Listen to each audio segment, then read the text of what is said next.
So, as an individual who has been watching the BonAppetit YouTube channel for a little over the past 2 years, I felt it necessary to comment on the recent events that have been discussed on social media about the BonAppetit as a franchise being pretty much outed for a toxic war culture and unfair compensation and racial inequality among staff workers that contributed to the video making on YouTube. My girlfriend and I, we looked at the social media for different BonAppetit cast members, Andy, Chris, Brad, Claire, Molly, Sola, and Christina.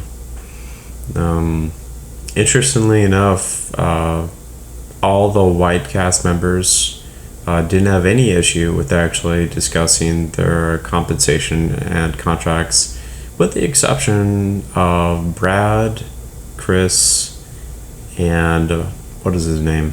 Alex. Who's Alex? Delaney. Oh. Yeah. Alex Delaney. It's very interesting how Claire, Molly, just Claire and Molly, but they were very apologetic and empathetic towards the situation and the grievances which were brought to light, whereas Chris didn't say anything at all. Alex rightfully cannot say anything because individuals have actually outed him as being a racist, so everything that he says is pretty much null and void right now.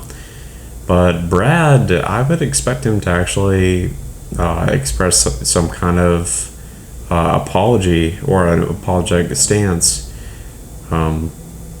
Essentially, he's pretty much just defended himself and not being a racist because his YouTube videos vouch for that or something to that extent, which I thought was very wrong.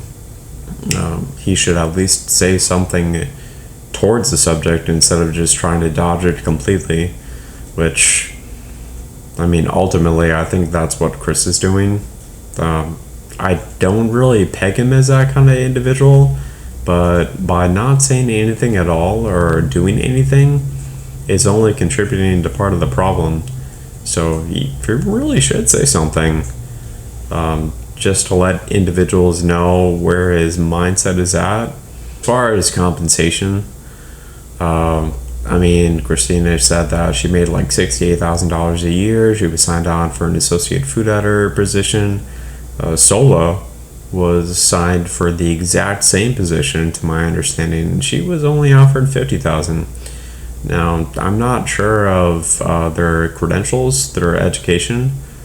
They both seem very well versed in what they do, but I still think that's too drastic of a difference just for hiring individuals of an Asian ethnicity versus Hispanic ethnicity. I don't think that's right. The entire conversation that can be had about individuals of African American culture that are within the workplace. I know that Andy said that he was an individual of color. Honestly, I can't remember her name. The woman from Somalia, pretty much the only individual that is African American on BonAppetit as far as a YouTube contributor that we actually see on screen and can share recipes and experiences with. But I'm sure there are a lot of individuals behind the scenes that contribute to that work as well. So with all the events that are actually happening with the Black Lives Matter movement, I mean, unfortunate as it is, it's just completely crazy where you watch a YouTube channel that projects the idea that they are versed, very well versed. They have a lot of equality amongst their staff. But when you get into the nitty gritty of it, that's really not the case. there's so much behind the scenes that we're just not aware of as viewers that actually goes on. So it's extremely good that it's being brought to light.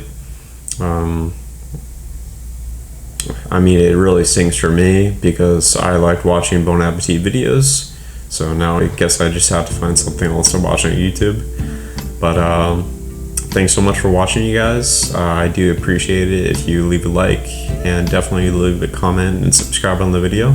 It definitely helps my channel out. But I hope to see you next time.